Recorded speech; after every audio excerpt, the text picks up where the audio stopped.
शिक्षा और संस्कृति की आवाज जानी पहचानी उत्तराखंड मुक्त विश्वविद्यालय आपके लिए लेकर आया है 91.2 एफएम पर बदलते शहर की धड़कन हेलो हल्द्वानी। हेलो हल्द्वानी एक सामुदायिक रेडियो है और इस रेडियो को 91.2 मेगाहर्ट्ज की फ्रीक्वेंसी पर आप तक लेकर आता है उत्तराखंड मुक्त विश्वविद्यालय।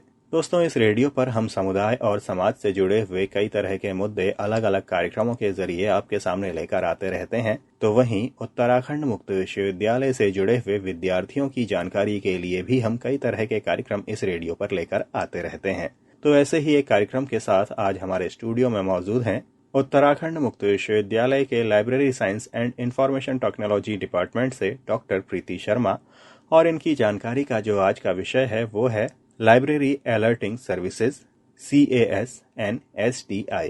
तो ये सर्विसेज क्या हैं और क्या कुछ इसकी कार्यप्रणाली रहती है, ये सारी जानकारी डॉक्टर प्रीति शर्मा आपके लिए लेकर आ रही हैं। तो पेश है आपके लिए ये कार्यक्रम। हेलो हल्द्वानी के सभी श्रोताओं को मेरा प्यार भरा नमस्कार। मैं Preeti Sharma, library science department Uttarakhand open university Haldwani, और आज हम डिस्कस करेंगे लाइब्रेरी साइंस का बहुत ही इम्पोर्टेंट टॉपिक जिसे हम कहते हैं लाइब्रेरी अलर्टिंग सर्विसेज, जिसमें कि हम दो चीजों को डिस्कस करेंगे, करंट अवेयरनेस सर्विस और STI सर्विस। और इसमें हम डिस्कस करेंगे क्या डिफरेंसेस हैं, क्या प्रोसेस है, क्या मैकेनिज्म है इनकी। तो इन सारे चीजों को हम डिस्कस करेंगे। तो सबसे पहले डिस्कस करते हैं कि STI क्या होता है। तो STI, जिसे हम सिलेक्टिव डिसेमिनेशन ऑफ इंफॉर्मेशन कहते हैं, और यह एक प्रकार से हम कहते हैं करंट अवेयरनेस सर्विस ही है। बस इसमें अंतर इतना है कि इसमें हम कॉमन यूजर्स को ना लेके एक स्पेसिफिक टाइप ऑफ यूजर्स को लेते हैं, जिसमें कि उनके नीड और इंटरेस्ट के अकॉर्डिंग उनको एक रिफाइंड इंफॉर्मेशन हम शेयर करते हैं।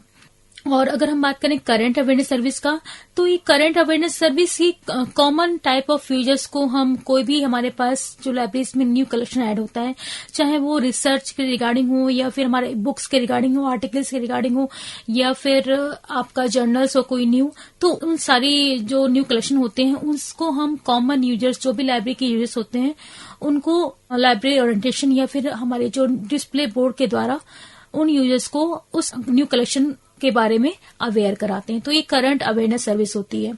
और अगर बात करें कि जो STI है वो कहाँ से इसका कॉन्सेप्ट आया या फिर इसकी आधारशिला कहाँ से रखी गई, तो जो कॉन्सेप्ट था सिलेक्टिव डिसेमिनेशन ऑफ इंफॉर्मेशन का, वो सबसे पहले इंट्रोड्यूस कराया था हैंस पीटर लुहानसन ने, जिसे HP लुहानसन के नाम से भी हम लोग जानते हैं इन शॉर्ट फॉर्म में। और सबसे पहले ये जो कॉन्सेप्ट है 1950 में IBM में इंट्रोड्यूस कराया गया था, ये concept selective dissemination of information का। और अगर बात करें कि ये जो मैकेनिज्म है या जो आपका प्रोग्राम है STI, तो वो कहाँ पे सबसे पहले प्रयोग में लाया गया था, तो ये 1959 में advance system development division of IBM, यानी कि advance system development division IBM में, यानी कि न्यूयॉर्क में से सबसे पहले प्रयोग में लाया गया था।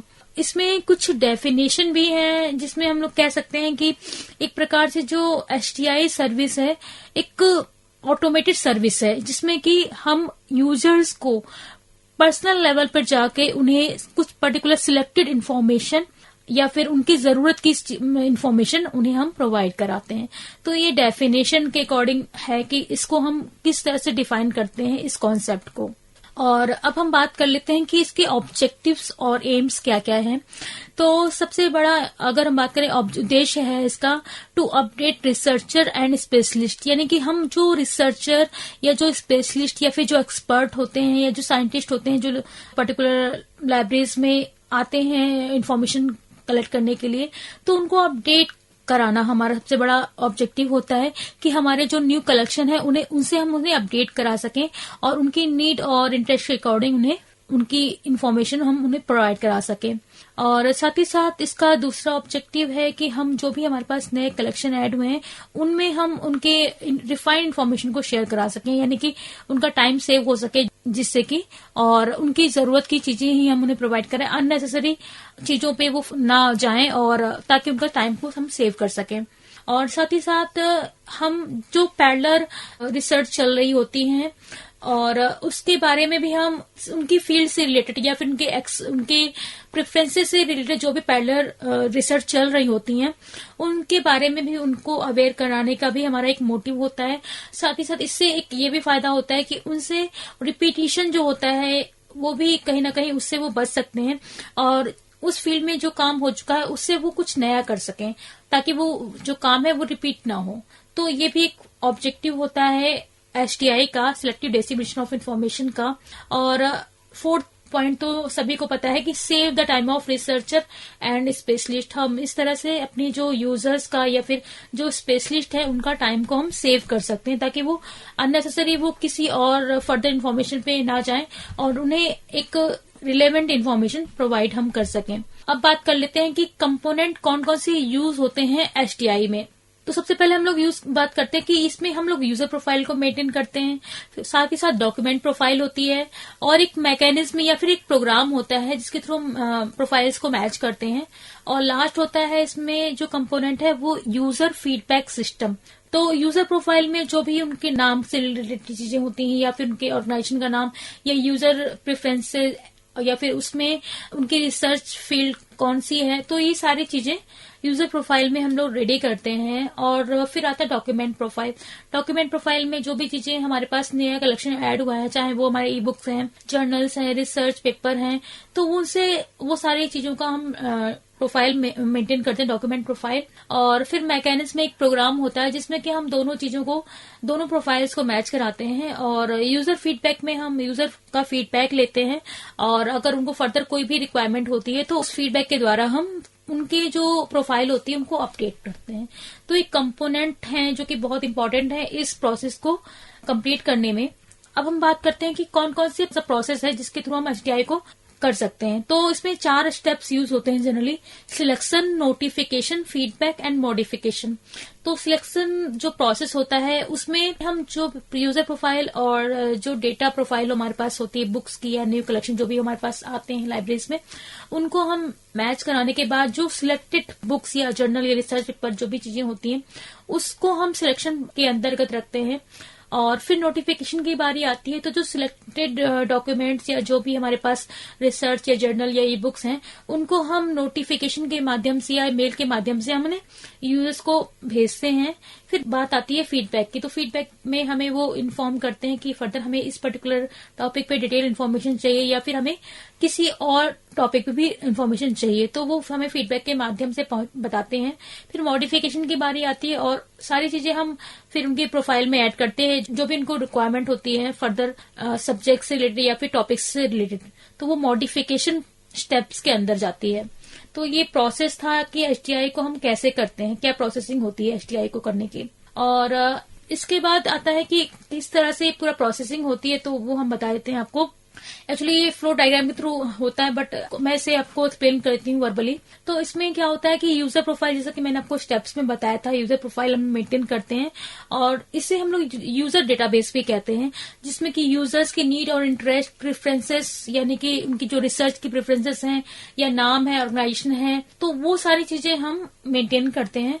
और इसी तरह से हम डॉक्यूमेंट का भी डेटाबेस तैयार करते हैं, जो भी नया कलेक्शन रिसर्च से रिलेटेड हो या आर्टिकल है या फिर जर्नल्स हैं, बुक्स हैं, तो उन सब का भी हम डेटाबेस तैयार करते हैं। और जब कोई बुक्स आती हैं, जर्नल्स आते हैं, रिसर्च आते हैं, उसके बाद हम लोग एनालिसिस करते हैं, उसकी इंडेक्सिंग करते हैं, एब्स्ट्रैक्टिंग करते हैं और उसके बाद हम लोग लाइब्रेरी का डॉक्यूमेंट डेटाबेस तैयार करते हैं।